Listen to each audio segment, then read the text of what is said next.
আস্তে আস্তে গরম পড়ছে। গরম, তার মধ্যে আমাদের আজকে আবার নিরামিষ, মঙ্গলবার। তা নিরামিষ, আমি আজকে একটা নিরামিষ ঝোল বানাচ্ছি।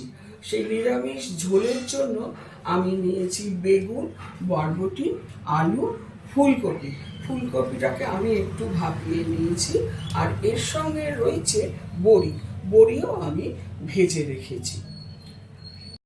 এখন আমি তেল গরম করে নিয়েছি, সাদা তেলে এটা আমি করছি। তাতে ফোড়ন দিচ্ছি জিরে এবং 5 ফোড়ন। ফোড়ন দেওয়া হয়ে গেলে আমি এবারে নিরামিষ ঝোলটা করার জন্য যা যা নিয়েছি সেগুলো আমি বলছি। ধনে গুঁড়ো, গোলমরিচ, নুন, আর এখানে একটা আমি পেস্ট বানিয়ে নিয়েছি, যেটার মধ্যে রয়েছে সাদা সর্ষে, পোস্ত, আদা, কাঁচা লঙ্কা বাটা। এই দিয়ে আমি এটা পেস্টটা করে রেখেছি।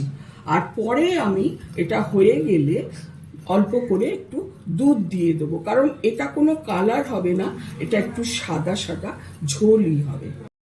সবজিগুলো দিয়ে দিচ্ছি। প্রথমে দিলাম আলু, বরবটি,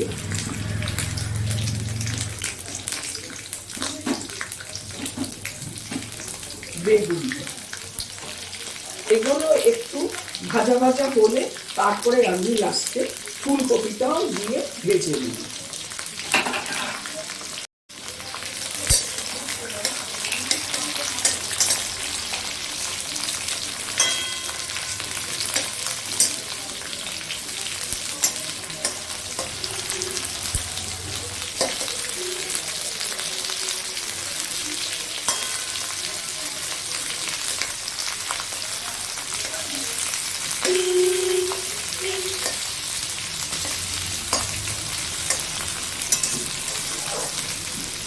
সবজিগুলো প্রায় ভাজা হয়ে এসছে, এবারে আমি ফুলকপিগুলো ভেজে নিচ্ছি।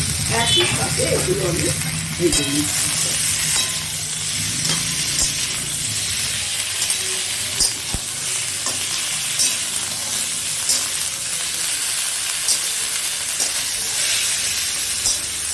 সবজিগুলো মোটামুটি ভাজা হয়ে গেছে।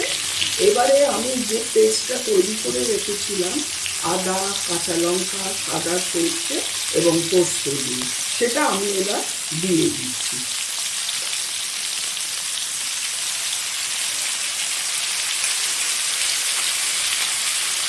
এবং আমি একটু ধনে গুঁড়ো এর মধ্যে এখন দিয়ে দিচ্ছি।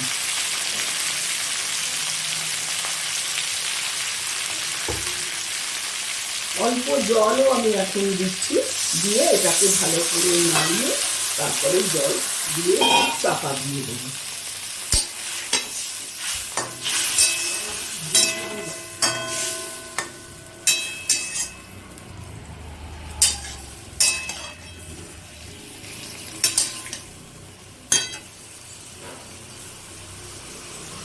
নুন দিয়ে দিচ্ছি।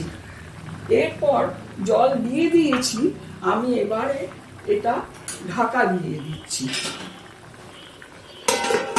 সবজিগুলো সেদ্ধ হয়ে যাবে। সবজি প্রায় সেদ্ধ হয়ে গেছে। এবারে আমি এর মধ্যে একটু গোলমরিচ গুঁড়ো, বড়ি ভেজে রেখেছিলাম সেই বড়ি ভাজা, দুটো চেরা লাল কাঁচা লঙ্কা দিয়ে দিলাম। এরপরে আমি এর মধ্যে একটু জাল দেওয়া দুধ আমি দিয়ে দিচ্ছি।